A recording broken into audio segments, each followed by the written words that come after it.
विदेश नीति नहीं, हम तो बता तो रहे हैं कि अगर फेक न्यूज आपकी थी तो आप तो विश्व गुरु अरे खंडन होता हो ही गया ना। क्यों नहीं खंडन कर सपा से पूछकर, कांग्रेस से पूछकर, राजद से पूछकर, तो ये अचानक से एक दिन में तो खंडन व्हाइट हाउस कर नहीं देगा। कह रहे नहीं, सपा ने कह दिया तुरंत खंडन कर दो। अच्छा, तो ट्रम्प ने जो है जो एक्स पर पोस्ट डाली थी मीडिएशन की, वो भी विपक्ष से पूछ करके अभी मैं आपको आसिम मुनीर को लेकर पूछ रहा हूँ, यही तो मैं कह रहा हूँ। मुनीर के लिए मैं कह रहा हूँ, आसिम मुनीर दीपक विदेश नीति की है।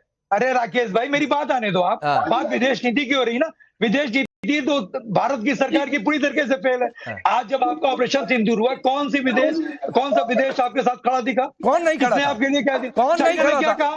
कौन खड़ा था? अरे कौन नहीं खड़ा था? बता दो कौन नहीं खड़ा था? कौन खड़ा? आप बता दो ना कौन खड़ा था? किसने नहीं कहा कि भारत को अपना डिफेंस करने का हक है?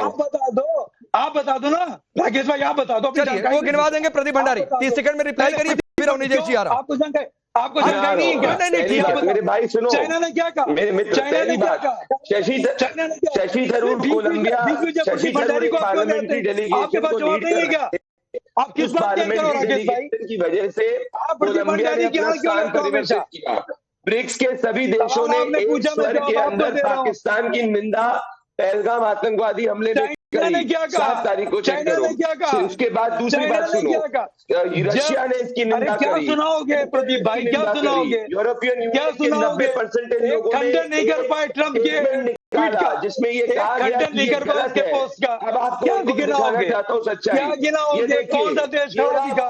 ये तो विदेश नीति। अरे दीपक भाई सुन लीजिए, माना आपका चाइना प्रेम थोड़ा सा ज्यादा है, आपको दुनिया भर में प्रदीप भंडारी 10 सेकंड नहीं, दीपक रंजन, आपको पूरी दुनिया में एक मुल्क दिखा चाइना, जो कि पाकिस्तान का यार है, जिसका पाकिस्तान के साथ अपना फाइनेंशियल इंटरेस्ट है। आपको सिर्फ एक मुल्क दिखा, चाइना के सर, तो चाइना से बाहर निकल जाइए, चाइना मुंह से बाहर निकल जाइए, रुक जाइए प्लीज।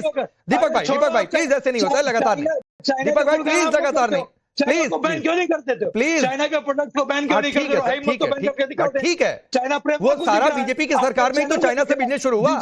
पहले तो चल नहीं रहा था चाइना से बिजनेस, और बीजेपी के समय में ही चाइना ने सबसे पहले धोखा दिया था। हिंदी चीनी भाई बीजेपी के किसी नेता ने नारा दिया था। तो रुक जाइए प्लीज। हाँ ठीक है, प्लीज दीपक भाई प्लीज देख लो, डर। अरे समझा करिए भाई प्लीज। भारत की सरकार, अरे भाई आप नहीं समझ रहे हो तो मैं क्या समझूं? तो रुक जाइए ना, अगले आदमी को बोलने दीजिए। आप ब्लेम मुझको कर रहे हो, सरकार 11 साल से भाजपा की है। अच्छा ठीक है, अब अवनीश जी मैं सवाल पूछ रहा हूं कि आसिम मुनीर को नहीं बुलाया, ये सीज फायर पर चले गए। पूरी दुनिया में एक मुल्क मिला जिसने ऑपरेशन सिंदूर पर भारत का साथ नहीं दिया, और नाम क्या बताया दीपक रंजन ने? चाइना। दूसरा कोई मुल्क ही नहीं मिला। अमेरिका ने कौन साथ दे दिया? अमेरिका ने किसका साथ दे दिया? आ जाऊंगा इस पर भी। नहीं आ पाओगे आप? अरे आ जाऊंगा, नहीं आ पाओगे? आ जाऊंगा। खंडन कर दो ट्रम्प की बात का। अरे रुक जाइए ना, चैनल से पोस्ट करा दो, खंडन कर दो। जो जिस दिन ये हमला हुआ था उसके बाद ये कह दिया था, जिस दिन ऑपरेशन सिंदूर को अंजाम दिया था, डोनाल्ड ट्रंप ने कहा था कि मुझे मालूम था कि ऐसा कुछ होने वाला है, हमला हुआ था, उसका रिएक्शन होने वाला है। बाइट नहीं सुनी होगी, सुन लीजिएगा, भिजवा दूंगा आपके मोबाइल पर। रुक जाइए, अभी अवनीश जी को बोलने दीजिए प्लीज। दीपक रंजन रुक जाइए प्लीज। राकेश जी मैं किसी के बीच में बोलता नहीं हूं, और मैं अपेक्षा ये रखता हूं कि बाकी लोग भी बीच में नहीं बोलेंगे। जो भी उनको जवाब देना वो जरूर दें, लेकिन मेरे बोलने के बाद दें बात। राकेश जी, आज भारत की विदेश नीति पर या इस सरकार की विदेश नीति पर चर्चा नहीं है। चर्चा इस बात पर है कि कांग्रेस ऐसी खबरों को क्यों प्रमुखता से, आज जिस तरीके से कहा कि तो विश्वगुरु बनते हैं, क्या तंज था? भारत अगर विश्वगुरु कहलाता है अपने आप को, तो इसमें मजाक उड़ाने की क्या बात है? इसमें तंज और उलाहना देने की क्या बात है? इसमें ये कहने की अरे ये तो विश्वगुरु कहते हैं अपने आप को, तो हाँ है हम ना विश्वगुरु, और उस बनने की राह पर हैं, बिल्कुल हैं, इसमें कोई दिक्कत नहीं है। बात यह है कि अगर मणिशंकर अय्यर वहां जाकर के 20 में नहीं बोलते देखे, मैंने कहा था आप जरूर बोलिएगा बाद में, तो बात यह है कि आसिम मुनीर को नहीं बुलाया गया, यहां पर कांग्रेस ने प्रेस कॉन्फ्रेंस तक कर दी, और ऐसे की जैसे बड़े खुश हुए, देख लिया।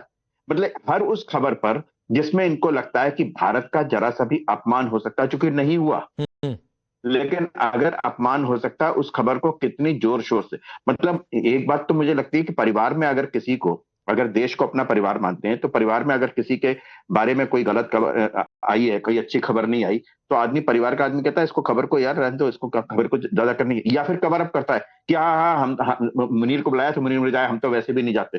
मुझे तो स्वाभाविक रिएक्शन ये नजर आता कि ये होता कि अगर अमेरिका ने मुनीर को बुलाया तो बुलाया आतंकवादी देश के सैन्य प्रमुख को, हम नहीं जाएंगे, हमारे इनके जाना चाहिए, हम नहीं जाएंगे, ये तो मुझे स्वाभाविक लगता। लेकिन यहाँ तो ये क्वेश्चन मार्क लगा रहे हैं कि देखा भारत, नरेंद्र मोदी को कनाडा के प्रधानमंत्री ने G7 में नहीं बुलाया, देखा आसिम मुनीर को बुला लिया।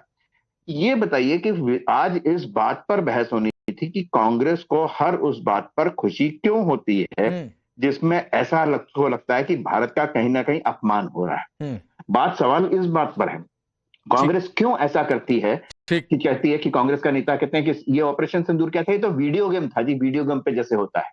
ये कहा ना, इस पर चर्चा नहीं, एक शब्द नहीं बोले दोनों लोग इसमें कि ये आसिम मुनीर को नहीं बुलाया गया था, इस पर क्यों कांग्रेस ने की, इस पर एक शब्द भी नहीं बोले, बाकी सारी बातों पर बोले। बिल्कुल ठीक बात। जिस मुद्दे पर आज बहस है उस पर ये नहीं बोलेंगे। ठीक है ना।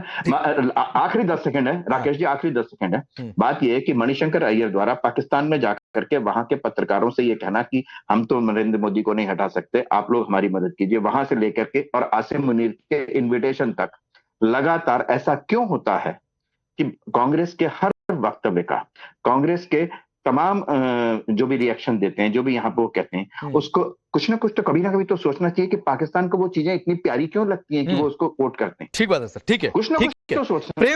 प्रेम जी देश के लोग, ये मोदी सरकार को फेल बताने की जल्दबाजी है, इसीलिए देश के मान सम्मान का ध्यान नहीं, इसीलिए फैक्ट चेक की जरूरत नहीं महसूस होती है। बस आया मौका, आया मुद्दा, कुछ दिखा, बोल दो उस पर। देखिए पांडे जी, विपक्ष अपनी सरकार को फेल बताए ये उसका धर्म है, लेकिन सम्मान की जो बात है वो एक अलग बात है। विदेश में जब भारतीय प्रतिनिधिमंडल गया तो यही प्रतिनिधिमंडल वही बात जो कह रहे थे अवस्थी जी कि अपने परिवार का सम्मान बचा रहा था, वही बात कह रहा था जिसको बोला जाना चाहिए। यही प्रतिनिधिमंडल सारे विपक्ष के लोग थे, क्या असदुद्दीन ओवैसी, क्या शशि शेखर, क्या करीम मौजूद, तमाम। और उनके अपने लोग यहाँ क्या कर रहे थे? फिर बोलिए। उनके अपने लोग यहाँ पर क्या कर रहे थे? शशि थरूर बीजेपी के सुपर प्रवक्ता, सुपर स्पोक्स पर्सन, कोई कह रहा है कि चमचागिरी कर रहे हैं। देखिए, प्रतिनिधिमंडल विपक्ष के तौर पर अपना धर्म निभा रहा था और भारत की अंदरूनी सियासत जो है घरेलू मोर्चे पर वो अपना धर्म निभा रहा था। ये दोनों बातें हैं। दूसरी बात यह है, अभी जो प्रश्न है भाई, क्या ये सही नहीं है कि जो आतंकवाद का पोषक पाकिस्तान है उसको एंटी टेररिज्म कमेटी का प्रमुख बना दिया गया, चेयर दे दिया गया, उस समय दिया गया जब ये ऑपरेशन सिंदूर जारी है। क्या ये सही नहीं है कि IMF ने लोन दिया पाकिस्तान को तब जबकि युद्ध चल रहा था? छोटी बात नहीं है। नहीं, और उसमें पूरी दुनिया क्या पहली बार लोन मिला है? क्या पहली बार लोन मिला है प्रेम जी? मैं इस